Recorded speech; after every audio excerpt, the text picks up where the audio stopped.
नमस्कार।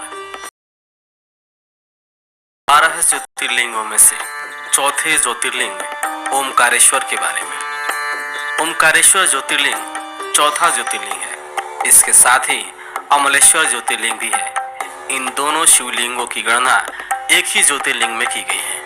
ओमकारेश्वर स्थान भी मालवा क्षेत्र में ही पड़ता है। स्कंद पुराण के रेवाखंड में श्री ओमकारेश्वर की महिमा का बखान किया गया है। ओमकारेश्वर तीर्थ अलौकिक है। भगवान शंकर की कृपा से यह देव स्थान के समान है। जो मनुष्य इस तीर्थ में पहुंचकर अन्नदान, तप, पूजा इत्यादि करता है अथवा अपना प्राणोत्सर्ग यानी मृत्यु को प्राप्त होता है, उसे भगवान शिव के लोक में स्थान प्राप्त होता है। महान पुण्यशाली अमरेश्वर अर्थात ओमकारेश्वर तीर्थ हमेशा सैकड़ों देवताओं तथा ऋषि महर्षियों के समुदायों से भरा रहता है। इसलिए यह महान तथा अत्यंत पवित्र तीर्थ है। ओमकारेश्वर तीर्थ नर्मदा नदी के किनारे विद्यमान है। उज्जैन से खंडवा जाने वाले रेल मार्ग पर मोरटक्का नामक रेलवे स्टेशन है, जहां से लगभग 12 किलोमीटर की दूरी पर ओमकारेश्वर तीर्थ है। नर्मदा नदी के दो धाराओं के बटने से एक टापू का निर्माण हो गया है। उस मध्य भाग के टापू का नाम मानधाता पर्वत है। इसे शिवपुरी भी कहते हैं। नर्मदा की विभक्त एक धारा उत्तर दिशा की ओर बहती है तो दूसरी धारा दक्षिण की ओर जाती है। दक्षिण की ओर बहने वाली धारा ही प्रधान धारा मानी जाती है, जिसे नाव के द्वारा पार किया जाता है। नर्मदा के इन किनारों पर पक्के घाटों का निर्माण कराया गया है। इसी मानधाता नामक पर्वत पर भगवान ओमकारेश्वर महादेव विराजमान है। इतिहास प्रसिद्ध भगवान के महान भक्त अम्बरीश और मुचुकुंद के पिता सूर्यवंशीय राजा मानधाता ने इस स्थान पर कठोर तपस्या करके भगवान शंकर को प्रसन्न किया था। वे एक महान तपस्वी और विशाल महायज्ञों के कर्ता थे। उस महान पुरुष मानधाता के नाम पर ही इस पर्वत का नाम मानधाता पर्वत हो गया। यहाँ के ज्यादातर मंदिरों का निर्माण पेशवा राजाओं द्वारा ही कराया गया था।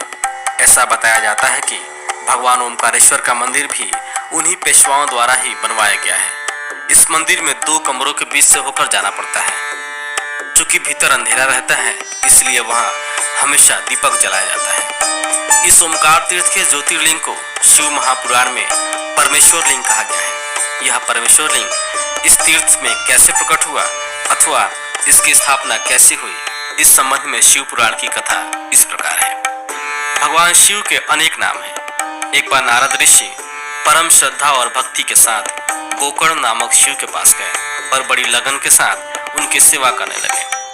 कुछ समय सेवा में बिताने के बाद मुनिश्रेष्ठ वहां से गिरिराज विंध्य पर पहुंच गए। विंध्य ने बड़े आदर सम्मान के साथ उनकी विधिवत पूजा की। मैं सर्वगुण संपन्न हूँ, मेरे पास हर प्रकार की संपदा है, किसी वस्तु की कमी नहीं है। इस प्रकार के भाव को मन में लिए विंध्याचल नारद जी के समक्ष खड़ा हो गया। अहंकार नाशक श्री नारद जी विंध्याचल के अभिमान से भरी बातें सुनकर लंबी सांस खींचते हुए चुपचाप खड़े रहे। उसके बाद विंध्य पर्वत ने पूछा, आपको मेरे पास कौन सी कमी दिखाई दी? आपने किस कमी को देखकर लंबी सांस खींची? नारद जी ने विंध्याचल को बताया कि तुम्हारे पास सब कुछ है, किंतु मेरु पर्वत तुमसे बहुत ऊंचा है। उस पर्वत के शिखरों का विभाग देवताओं के लोकों तक पहुंचता है। मुझे लगता है कि तुम्हारे शिखर के भाग वहां तक कभी नहीं पहुंच पाएंगे।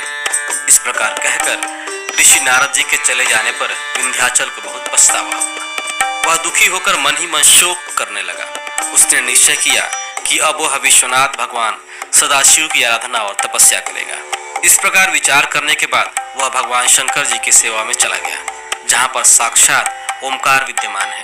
उस स्थान पर पहुंचकर उसने प्रसन्नता और प्रेम पूर्वक शिव की पार्थिव मूर्ति बनाई और 6 महीने तक लगातार उसके पूजन